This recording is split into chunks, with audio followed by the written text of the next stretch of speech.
할렐루야. 두 주 동안 잘들 지내셨습니까? 우리 정나 식구들도 잘 지냈습니까? 대답을 들을 수가 없네. 제가 모처럼 그 두 주 동안 밖에 있어 보니까 두 주간이 엄청 길어요. 한 주간 딱 지나니까 갔으면 좋겠다. 그런 생각이 드는데 바쁜 그런 그 두 주간이었습니다. 제가 이번에 다녀온 것은 지난 2일 날 시카고로 갔는데, 시카고는 비행기로 13시간 가야 됩니다. 13시간이면은 보통 일본을 우리가 가면은 1시간 반, 2시간이라고 하는데 1시간 반이면 다 갑니다. 북경도 1시간 반이면 갑니다. 그런데 13시간 가야 시카고가 나옵니다. 그곳에서 제가 3박 4일 지냈고요. 다시 그곳에서 1시간 반, 2시간이라고 하는데 실제 가보니 1시간 반 걸리더라고요. 다시 비행기를 타고 올라간 곳이 토론토입니다. 토론토에서 4박 5일 지냈습니다. 그곳에서 이번에 우리가 파송한 이규현 목사님 섬기는 언약교회가 중지자를 세우는 그런 임직식이 있었습니다. 그건 우리에게는 굉장한 축복입니다. 선교사 파송한 지 5, 6년 만에 중지자를 세운다. 쉬운 게 아니에요. 우리 볼 적에는 뭐 해외 나가면은 뭐 금방 되는 것 같아도 10년, 20년 돼도 자립을 못 해가지고 비실거리는 선교사님들이 한두 분이 아니에요. 가서 이번에 임직식을 다 마치고 임직받은 분들을 이렇게 같이 대화를 하면서 참 감사하다. 우리의 선교가 헛되지 않구나 하는 것을 느꼈는데요. 굉장히 떠돌이들이 아닌 그 지역에서 정착한 뿌리 내린 산업인들이 세워졌고 전문인들입니다. 그래서 이제 이규현 선교사님네는 머지않아 자립하겠다. 자립할 만큼 교회가 뿌리를 내렸습니다. 그곳에서 다시 비행기를 타고 5시를 또 날아간 것이 밴쿠버입니다. 캐나다 거리 큽니다. 보통 비행기가 한 800km, 850km 이렇게 시속, 아주 평균으로 그러면 그런 거 같아요. 그러니까 한 나라인데도 다시 또 밴쿠버에서 와가지고 밴쿠버에서 2박 3일, 또 밴쿠버에서 다시 캘거리로 돌아가는데 거기서 2박 3일, 그러니까 2주간이 다 지나갔습니다. 가는 곳곳마다 하나님이 좋은 제자들을 다 준비 두셔가지고 많은 사람들이 어떻게 목사님 가는 곳마다 다 제자가 있네요. 생각지도 않았는데 세월이 가니까 곳곳에 이게 전도자의 삶이구나. 저는 그런 축복을 누리며 돌아왔습니다. 많은 목사님들이, 그러니까 우리가 볼 적에는 별것도 아닌 것 같은데 우리도 모르는 사이에 곳곳에 제자들이 서 있는 거예요. 예를 들어 시카고에도 갔더니 우리 김영숙 장로님 딸 둘을 우리가 사실은 유학 보낸 거거든요. 유학 간다고 해서 그곳에 유학을 보냈더니 거기서 좋은 남편들을 만나가지고 아주 유능한 산업인들입니다. 그러니까 대우를 받을 수밖에 없죠. 그렇죠? 다른 분들은 막 뭉쳐다니는데 나는 우리 장로님 계시지, 내 눈도 있지. 그러니까 특별히, 그러니까 많은 분들이 목사님은 곳곳에 다 있네요. 근데 한 가지 내가 좀 섭섭한 것이 있었어요. 그게 뭐냐면은 내가 벌써 노인이 됐구나. 내 마음은 하나도 늙은 것 같지 않은데 얼마나 우리 이규현 선교사가 해놨던지 내가 완전 노인 돼가지고 아무것도 못하도록 조금 섭섭하긴 하더라고요. 내가 벌써 노인 됐나? 참 이 복음 운동이 이렇게 참 좋은 것을 사람들이 모르는구나. 그런 것을 제가 체험하고 왔고요.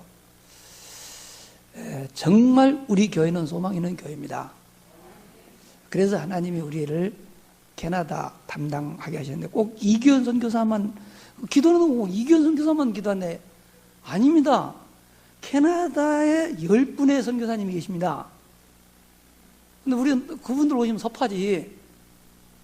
이규현 선교사와 함께 10분의 선교사님들도 같이 우리가 기도해야 될 줄로 믿습니다. 캐나다는 조그마한 땅이 아닙니다. 전 세계에서 두 번째로 큰 나라가 캐나다입니다. 러시아 다음으로 땅이 넓은 나라가 캐나다예요. 그렇게 큰 땅이 인구는 우리나라 3분의 2 정도밖에 안 돼요. 그 얼마나 불공평한지 모릅니다. 가서 보면은. 그런데 그곳에 10분의 선교사님들이 지금 선교하는데 그분들 위해서 기도해야 될 줄로 믿습니다. 선교 보고하면 끝이 없고 말씀을 전하려고 오늘 제목이 사고의식을 바꾸는 전도자 삶이라 그랬습니다. 저는 말씀을 전하고 그 말씀을 붙잡고 살면서 어떻게 응답을 주시는가를 찾아서 말씀을 전합니다. 지난번 제가 선교 나가기 전에 전한 말씀이 영적 상태를 바꾸는 전도자의 삶이었습니다.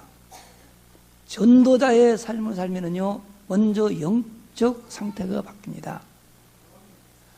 영적 상태가 바뀌면 우리의 마음과 생각도 따라서 바뀌게 되는 것을 저는 보았습니다. 그래서 오늘 제목이 사고의식을 바꾸는 전도자의 삶이라 이렇게 정했습니다. 이런 말이 있습니다. 생각은 행동을 만들고 행동은 습관을 만들고 습관은 운명을 만든다. 이 말을 바꾸면은 운명을 바꾸려고 하면은 습관을 바꿔야 하고 습관을 바꾸려고 하면은 행동을 바꿔야 되고 행동을 바꾸려고 하면은 생각을 바꿔야 한다는 거예요. 왜냐? 출발이 생각에서부터 하는 거예요. 생각을 바꾸려고 하는데 제일로 바뀌지 않는 것이 뭐냐? 생각이. 왠지 아세요? 생각이라고 하는 것은 우리의 마음속 깊은 곳에 있는 의식에서부터 나오기 때문에 그래요. 어떤 의식은 내가 아는 의식은 무의식도 있어요. 여기에서 출발되기 때문에 잘 고쳐지지 않습니다. 그런데요, 전도자의 삶을 살다 보면은 어느 날 자기도 모르게 뭐가 바뀌었냐? 내 사고의식에 큰 변화가 있는 것을 볼 수 있어요. 저는 그렇게 됐더라고요. 아, 이게 전도자의 삶이구나. 왜 사고의식을 버려야 될까요? 왜 바꿔야 될까요? 또 어떻게 바꿀 수 있습니까? 바꾸면 무슨 일이 날까? 저는 이걸 한 주 동안 깊이 묵상해 봤습니다. 먼저 어떤 사고의식을 바꿔야 되냐 하면은요, 우리 이 사고 자체가 망할 생각을 하고 있어요. 자기 자신이 멸망할 수밖에 없는 나쁜 생각들이 있다니까요. 그 중에 첫째가 뭐냐? 여러분, 내면 자세히 보세요. 그러면은요, 우리 내면에 노예근성도 있고요, 광야근성, 포로근성, 방랑근성 이런 게 있어요. 이게 뭐냐면은 노예근성이라고 하는 것은 노예들은 자유가 없습니다. 주인이 시킨 대로 합니다. 이스라엘 민족들이 애굽에 내려가서 430년 동안 노예 생활하니까 자기 의지가 아무것도 없는 거예요. 이 생각이 우리에게도 있어요. 우리는 태어나면서부터 마귀에게 종로를 하며 살았거든요. 너무 오랫동안 마귀의 종로를 하다 보니까 마귀가 주는 것이 뭔지 아세요? 사주팔자 운명입니다. 그래서 사람들의 생각 속에 뭐예요? 운명은 바꿀 수 없어. 그건 내 사주팔자인데 어떻게? 다시 말해서 어떤 환경이나 상황을 극복하려고 하지 않고 이거는 어쩔 수 없는 나의 운명이야. 그러므로 내가 이 환경에 적응해야 돼. 바꾸려고 하는 것이 아니라 적응하려고 하는 거예요. 그게 노예 근성이에요. 그런 사람은 절대 세상에서 성공할 수가 없어요. 그 다음에요, 광야 근성은 뭐냐? 출애굽을 했어. 다시 말해서 해방되었음에도 불구하고 여전히 이 생각 자체 문제였는데요, 받은 은혜를 생각하지 못하고 광야길을 걸어가면서 계속 없는 거 불평불만합니다. 솔직히 이스라엘 백성들이 출애굽할 때 한 거 아무것도 없어. 하나님이 큰 은혜로 그들을 구원하여 젖과 꿀이 흐르는 땅으로 인도하는 도중에 마시는 물 주어, 더우면 구름으로 가려줘, 추우면 불기둥으로 그들을 지켜줘, 고기 먹고 싶다니까 메추라기를 갖다 줘, 밥 짓지 않아도 아침마다 만나를 내려줘. 이 하나님이 내려주신 그 은혜에 대한 감사 대신에 늘 없는 것 생각하며 불평불만하며 살았잖아요. 우리는 어떻습니까? 저는 생각해 보았습니다. 여러분, 이 좋은 시대에 태어나야 되겠다고 여러분 혹시 창조주 하나님께 요청하신 분 계십니까? 대한민국에서 살았으면 좋겠습니다. 선택했나요? 100년 전에 태어난 우리 어른들은 얼마나 고생했는데, 이 좋은 시절 전 세계를 다니면 지금요 대한민국 사람이라면요 좋아해요. 한류 열풍이 불어가지고 받은 은혜가 얼마나 큰지 몰라. 근데 받은 은혜 감사합니까? 없는 것 때문에 불평합니까? 이게 바로 광야 근성이에요. 포로 근성이 뭔지 아세요? 끌려다니면 듣다 보니까 자기 마음대로 되는 거 있어야지. 나는 어쩔 수 없어. 포로인데 뭐. 그래서 모든 것을 포기하고 자포자기 상태라는 거. 이게 포로 근성. 방랑 근성은 뭐냐? 떠돌이요. 뭔가 한 곳에 정착하지 못하고 이리 갔다 저리 갔다. 신앙생활을 하면서도 축복받는 사람들은 한 교회에 뿌리를 내리고 자자손손 그 교회에 뿌리를 받는 사람이 있는가 하면요, 환경 따라서 떠돌이어 다니는 그런 교인들이 지금 굉장히 많고요. 일도 그래요. 어느 한 가지, 옛 사람들 말 있잖아요. 한 우물을 봐도 한 곳을 팔아. 그래 뭐가 된다. 성공한 사람과 실패한 사람 차이가 뭐던가요? 성공한 사람은 뭔가 한 가지 시작할 적에 신중히 생각하여 결정하고 결정한 그 일은 끝까지 밀고 갑니다. 될 때까지 합니다. 실패한 사람들은 어떻게 하지요? 결정도 빨리 하고 포기도 빨리 해.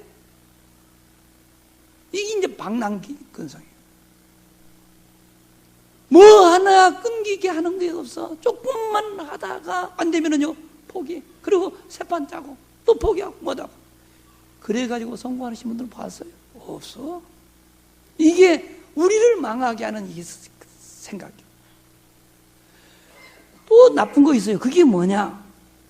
나라를 어렵게 만드는 집단적 이기주의. 이게 뭔지 아세요? 혈연 중심. 믿을 것은 그래도 혈연이야, 친척이야, 형제야, 그런 거 있잖아요. 그 다음에 지연, 지역 사람들을 뽑아야 돼. 그 다음에 학연, 들숨은 같은 학교 나온 사람들. 우리 이거 굉장히 많습니다. 내가 처음 교회를 다니고 나는 진짜 그런 거 별로 안 합니다. 내가 처음에 목회를 하면서 제일로 황당했던 게 있어요. 저는 고향 떠나온 지가 굉장히 오래되고 나는 인천에서 산 세월이 훨씬 많고 나는 어렸을 때는 고향에서 고향에 대해서 그렇게 애착이 없습니다. 나는 호남 사람이라고 했지만 나는 호남 사람들에 대해서 그렇게 막 지지하거나 그런 거 없습니다. 그러니까 저희 집사람 경상도 사람이잖아요. 나는 그런 지역 감정 없는데도 불구하고 초창기 때 말입니다. 우리 교회. 근데 이상한 소리 전라도 사람들이 많아요. 떠돌아다니다 보니까. 그래 전라도 사람들이 있고 경상도 사람도 있었어요. 우리 교회에. 경상도 사람들이 뭉쳐서 뭐라 그런지 아세요? 우리 전도사님은 전라도 사람밖에 모른다고. 나 그 소리 듣고 깜짝 놀랐어요. 그럼 왜 내가 그런 말을 듣는가 하면 내가 교인들을 보니까 전라도 사람들이 조금 적극적이에요. 근데 끈기가 없어. 하다가 나 시끄러져. 그래. 그 지역 특성이 그래요. 그래요. 뭔가 막 적극적으로 하면은 드러나니까 쉽게 일꾼으로 발탁이 되잖아요. 아마 그래서 된 것 같아.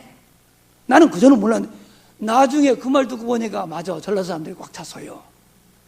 나는 전혀 그걸 모르고 했는데도 불구하고 내가 굉장히 충격을 받아가지고요. 그 뒤부터는요, 진짜 직분 세우면서 굉장히 신경 쓰면서 안 쓰는 것처럼 나 신경 써요. 왜냐? 저는 그런 걸 굉장히 싫어합니다. 왜냐? 우리 민족이 왜 이렇게 어렵냐? 그것 때문에 그럽니다. 우리 잘 살려면 그거 빨리 없어야 돼요. 나 교회에서도 그런 거 보면서요, 참 깝깝하네. 제가 학교를 다니면서요, 우리 학교가 부산 고신이기 때문에요, 경상도들이 많은데요, 신기하게 경상도 사람하고 전라도 사람도 만나면서 다툽니다. 늘 그래요. 정치만 그런 게 아니야. 학교에서도 뭐 간부 뽑고 그러면요, 꼭 둘이 대답하는데, 내가 그 성격이 문화도요, 사실은 나는 사람을 많이 거느리는, 원래 사람이 많이 따라왔어요. 그리고 뭐 하면은 나를 잡으려고 이렇습니다. 그래가지고 우리 전라도 사람들은 집편 들으라고. 나는 수도권 사람이라고 그러죠. 그러지 않아요. 아들이 이상한 거 많아요. 그거 빨리 버려야 돼요. 또요, 우리 진짜 잘 살아 뭐냐? 지나친 선민사상, 민족주의, 이거요, 지금 이 시대가 안 맞습니다. 내가 이번에도 외국에 가서 이렇게 보니까요, 우리나라 큰일 나네요. 보통 문제 아니네. 아무것도 아닌 것을 가지고 무슨 큰 일이 난 것처럼 떠들어가지고 이래서 안 나서 저런 나. 그럼 지시해보지. 그러면은 국무총리 하나 보는데 왜 그렇게 많습니다. 나 같으면 내가 만약에 대통령 내 마음대로 한다고 하면요, 옛날처럼 국무총리 대통령이 그냥 지명했으면 좋겠어. 청문이고 뭐 없었으면 좋겠어. 뭐를 이래서 안 된다 저래서 안 된다, 교회에서 한 얘기 그걸 가지고 앞뒤 다 잘라내버리고 어느 게 무슨 그 사람이 친일파고 뭐하고, 아이고 속 터져. 그게 말입니다. 여러분 절대 속으면 안 됩니다. 이거 정치인들을 통해서 사단의 역사요. 그렇게 되면 우리 북한처럼 돼요. 고립돼요. 지금은 글로벌 시대예요. 여러분 삼성이 우리나라 거라고 해가지고 삼성이 돈 뭐 우리 잘 쓰는 줄 아십니까? 주식을 외국인들이 얼마나 많이 가지고 있는지 아세요? 아이고 참 몰라도 너무너무 모르는 거야. 지금은 그런 시대가 아닌데 어디 그 구닥다리 같은 그런 사고를 가지고, 난 정치인들 싹 바꿨으면 좋겠어요. 정치인들이 막 그걸 선동합니다. 여러분 혹시 그 문창국 씨가 누군지 알아? 뭐라고 하는지 압니까? 근데 막 신문에 방송에 나오니까 막 해외 나오면 창피해서 죽을 맛이요. 세월호 그 사건 터져가지고 막 우리나라 사람들은 이상한 나라 살았죠. 빨리 바꿔야 돼요. 이게 뭡니까? 민족주의. 뭐 우리 민족이 뭐 대단한 민족입니까? 요 근래 와서 지금 한 20년 좀 큰 소리 치면서 살지, 그 전에 끊임없이 공격받고, 우리 반만년 역사, 뭔 유구한 반만년 역사예요. 부끄러운 반만년 역사지. 그러면 또 내가 국회의원 안 나가니까 뭐 국회의원 뭡니까? 국무총리 안 나가니까 상관없어. 만약에 내가 국무총리 나가면 또 이거 다 녹화해가지고는 얘기합니다. 아이고 속 터져. 우리는 그런 생각하지 마. 왜냐? 성경에 보면은 우리 모든 사람들은 아담의 후손이요, 노아의 후손이요, 사는 곳이 다를 뿐이요. 그래서 일본 사람하고 한국 사람하고 같이 만나면 자식 나요. 유전자가 똑같아. 왜 맞다네. 짐승 아니요. 흑인하고 같이 살아보세요. 그러면은 검은 사람 다니고 노란 사람 다니고 이상한 사람 나오고 똑같다 그 말이요. 종이 같아요. 색깔만 다르지. 그리고 성경은 처음부터 글로벌 사상이에요. 그런데 또 철없는 목사들 또 그걸 가지고 또 이용하고, 나 보면 속 터질 일이 너무 많아. 이거 빨리 바꿔야 돼요. 어떻게 바꿀 수 있을까요? 영이 먼저 해방돼야 된다. 영적 상태가 바뀌어야 돼요. 사단이 주는 이런 이기적이 잘못된 생각에서 벗어나려면 전도자의 삶 속에 들어가야 돼. 전도자의 삶이 뭐라고 그랬어요? 하나님 주신 언약, 갈보리산에서 우리 주님 말씀하셨습니다. 내가 다 다 이루었다고 하신 이 언약, 부활하신 주님께서 감람산의 제자들에게 주신 언약, 그리스도 하나님 나라 성령 충만, 이 언약을 나에게 주신 언약으로 딱 붙잡고 강단에서 선포되는 말씀 속에서 하나님이 나에게 주신 언약과 미션과 비전을 찾아서 24시간 기도 속에 들어가면 됩니다. 그게 전도자의 삶이요. 그리고요, 성경과 역사를 통해는 8가지 미션 찾아냈잖아요. 지난 4월과 5월달 나온 설교가요, 8가지 미션 전달이었습니다. 말씀의 흐름을 알고 말씀을 따라가면은 말씀은 반드시 실현되어집니다. 실현되는 말씀이 하나님의 나라입니다. 하나님 나라를 만나보면은 자연스럽게 기도 제목이 바뀌고 기도 제목이 바르게 되면 응답 옵니다. 여러분, 기도해서 응답 받아보세요. 말씀 성취되어 보세요. 하지 말라고 해도 전도합니다. 그걸 뒤어지는 전도라고 하는 거예요. 이게 뒤어지기 시작하면 영적 눈이 열리면서 하나님이 준비된 전도의 문이 보여요. 문을 통해서 보니까 전에는 상상만 해서 봤던 것이 실제로 보이는데 뭐가 보이냐? 아, 정말 곳곳에 하나님이 구원하게 작정된 사람이 있단 말이 이 말이네. 지역을 살리기 위하여 하나님이 지교회를 준비했다. 이게 바로 지교회구나. 아, 이런 사람이 제자구나. 이게 실제로 보여요. 8가지 미션이 그거 하라는 거야. 이것이 되면은 모든 생각 바뀝니다. 이게 되어지면서 내 내면을 보니까 이미 잘못 가게 있는 것 너무 많더라고. 뭐가 들어있냐? 성경에서는 그렇게 말하지 않은데 내가 생활하면서 배웠던 것이 최고야. 내가 경험한 것만이 최고야. 그런 생각, 어떤 이해관계가 있을 그때는 절대 너는 손해보면 안 돼. 이것 때문에 우리가 다퉈. 이것 때문에 사람들과 갈등해. 이것 때문에 서로 싸워. 여러분, 이해관계가 조금 양보해보세요. 조금 손해봐보세요. 여러분, 작은 욕심 버리면은요, 큰 축복 받습니다. 저는 이번에도 가면서 그걸 많이 느꼈어요. 저는 선교사, 이규현 선교사 보내면서 그랬습니다. 나는 자네를 파송하면서 호산나 지교회를 세우려고 하지 않는다. 나는 그 캐나다에다 우리 지교회 세우려고 싶은 의도가 전혀 없다. 호산나 교회 이름 붙이지 마라 그랬어요. 그래서 언약의 교회요. 가서 보면은 말이나 다 지교회입니다. 속 터져요. 그런데 그 지교회를 세운 사람들 보면은요, 다 속습니다. 실제는 지도받지 않습니다. 지도받는 척합니다. 우리는 그렇지 않습니다. 그랬더니 오히려 이규현 선교사는 우리 지도를 더 잘 받아요. 그리고 더 많은 사람이 저를 믿어요. 왜 그 적은 욕심 때문에 큰 것을 잃어버린지 저는 다니면서 보면은요, 참 답답하네. 여러분, 저는 중학교 다니면서 우리 선생님이 그 얘기를 했는데 저는 그거를 잊지 않았어요. 그리고 내 인생에 적용했어요. 우리 어렸을 적에는 가난했기 때문에요, 배급받아서요. 그런 게 나옵니다. 그렇게 가르치더라고. 잔잔한 그거 서로 가지라고 할 때 다 양보해라. 다 양보하면은 어느 날 나눌 수 없는 큰 거 있대요. 그러면 서로 가지라고 막 싸운다는 거예요. 근데 이거 나눌 수가 없어요. 그런데 그때 평상시에 다 양보한 내가, 아, 그거 내가 좀 필요한데, 이렇게 하면은 다른 사람들이 저놈이 가는 것보다는 내가 가는 거 좋다고 생각해. 다 나한테 준다는 거예요. 나는 중학교 다닐 때 들은 그 이야기인데 내 인생에 적용을 해 보았더니 실제로 맞아. 사실 우리 교회가 무슨 미자리기로 돕는다고 소문만 무성하니 우리 사실은 그렇게 크게 하지도 못해. 그런데 우리가 받은 축복은 우리가 투자한 것보다 수십 배요. 저는 내 인생 살면서 많이 경험했어요. 잔잔한 욕심 다 버리세요.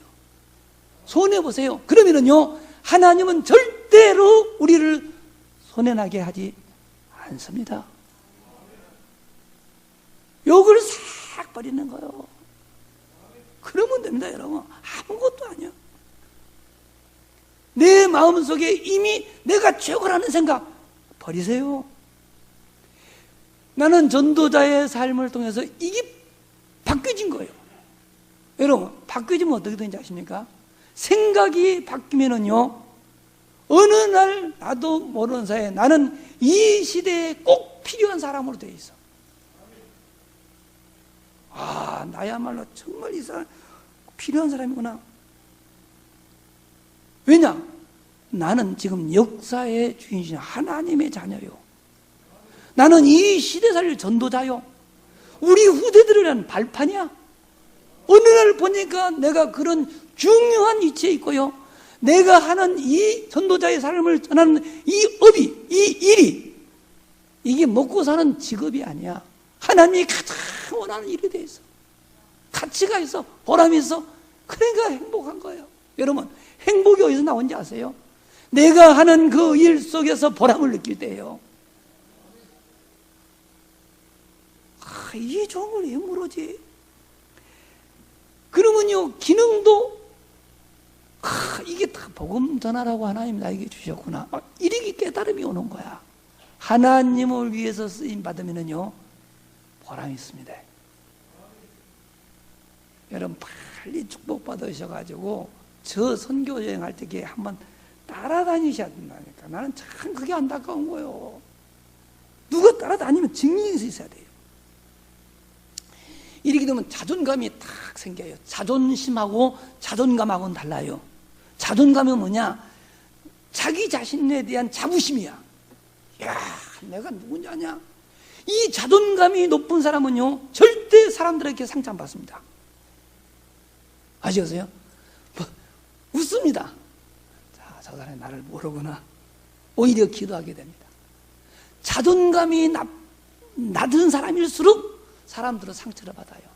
그래서 세상 살기가 힘들어. 그리고 굽신굽신해야 돼요. 자존감이 높은 사람은요, 배경 없다, 돈 없다, 아무렇지도 않은 거야. 저는 하나님이 그 축복을 주셔서 나는 어렸을 적부터 태생적으로 그게 잘 안 된 사람이에요. 누구한테 아부하고 그걸 못해요. 내가 하나님의 자녀인데, 이 시의 전도자인데 내가 뭐 때문에 사람들한테 굽신굽신해야 돼? 그럴 이유도 없었잖아요. 완전히 인생 살아가는데 당당해요. 없는 것 때문에 기죽을 필요도 없어요. 사람들은 빼겁다고. 하나님이 나의 배경인데, 여호와가 나의 목자이신데, 하늘과 땅의 모든 권세를 가진 주님이 눈에 보이지 않지만 성령으로 나와 함께 하시는데 내가 누구를 두려워해요? 뭐가 부럽냐 그 말입니다. 싹 바뀌어요. 여러분, 우리는 왕같은 제사장들입니다. 거룩한 나라요, 하나님께 소유된 하나님의 백성인 줄로 믿으시기를 바랍니다. 멸망받을 수밖에 없는 그 어두운 가운데서 영원한 천국을 유업으로 받을 자입니다. 하나님이 왜 이런 축복을 주셨을까요? 지금도 어두운 가운데서 멸망 가운데서 고통당하는 그 사람들을 구원하는 전도자로 살라고 우리를 먼저 구원하신 줄로 믿으시기를 주의 이름으로 축원합니다. 말씀 정리할게요. 여러분, 생각은 뭘 낳는다? 행동을 낳습니다. 행동은 습관은 운명을 만들어낸다고 그랬어요. 그래서 내 운명을 바꾸려고 하면 습관을 바꾸고, 습관을 바꾸려면 행동 바꾸고, 행동하고 생각을 바꿔라. 방법이 뭐라고요? 전도자의 삶. 우리 속에 잘못 각인되어 있는 그것을 뽑아내버리는 가장 빠른 길이 뭐냐? 하나님이 나에게 주신 언약의 말씀을 내가 붙잡고 그 말씀 속에 내 생을 드리는 거예요. 뭐를 이루는 것이 아니다. 말씀이 들어오면 말씀 자체가 치유의 능력이 있습니다. 그걸 누리는 전도자의 삶이라니까요. 그리고 오늘 하나님 우리에게 주신 언약은 간단합니다. 네가 전도자의 삶을 살아봐라. 네 속에 잘못 들어있는 그 생각 내가 바꿔줄게, 그 말이에요. 내가 너에게 준 언약을 붙잡고 강단에 선포된 말씀 속에서 네가 언약 미션 비전만 붙잡고 이사에 기도하면은 너를 어렵게 만들고 민족을 어렵게 만들고 세계를 어렵게 하는 그 모든 잘못된 생각 내가 싹 바꿔줄게. 그거 바꿔라. 이게 언약이고요. 미션은 뭐냐? 네 그 사고의식 바꾸도록 전도자의 삶을 살아라, 그 말이요. 그러면은 비전은 뭘까요? 네 자신이 아주 소중한 사람이 되고 너 하는 그 일이 보람있게 되고 네 인생 행복하게 될 것이다. 그리고 너는 세상을 살 때 비굴하게 살지 않고 당당하게 살아가는 이런 사람이 될 거야. 이게 비전이요. 아주 간단한 거예요. 전도자의 삶이라고 하는 것은 무슨 전도를 하려고 대문을 두들기고 커피잔을 들고 사람들에게 찾아가고, 아니요. 내가 복음 하나로 만족하고 행복한 삶을 살다 보면은 나도 모르게 사람들을 만나면은 내가 내리는 그 축복을 바라는 것, 이것이 진정한 전도자의 삶이 되는 줄로 믿습니다. 이번 한 주간 동안 정말 여러분의 삶 속에서 이 전도자의 삶이 다시 한번 실현되어지기를 주님의 이름으로 축원합니다. 기도하겠습니다. 하나님, 우리는 그리스도의 완전함을 믿습니다. 그리스도 한 분으로 충분하고 그리스도 한 분으로 만족할 수 있는 저희들 되기를 원합니다. 이러한 삶이 되도록 우리에게 전도자의 삶 일심전심지속의 말씀을 허락하신 아버지요, 전도자의 삶으로 우리의 영적 상태가 바뀌어지며 우리의 사고시도 바꿔진다고 말씀하셨사오니 우리 성도들이 이 맛을 실제로 체험할 수 있게 하여 주시옵소서. 강단에 선포되는 말씀 속에서 하나님이 나에게 계신 언약 미션 비전을 붙잡게 하여 정시 예배 속에 들어가게 하시고 이사의 기도 속에 들어갈 수 있도록 주님께서 은혜 위에 은혜를 더하여 주시옵소서. 우리 구주 예수 그리스도의 이름으로 간절히 기도드리옵나이다. 아멘.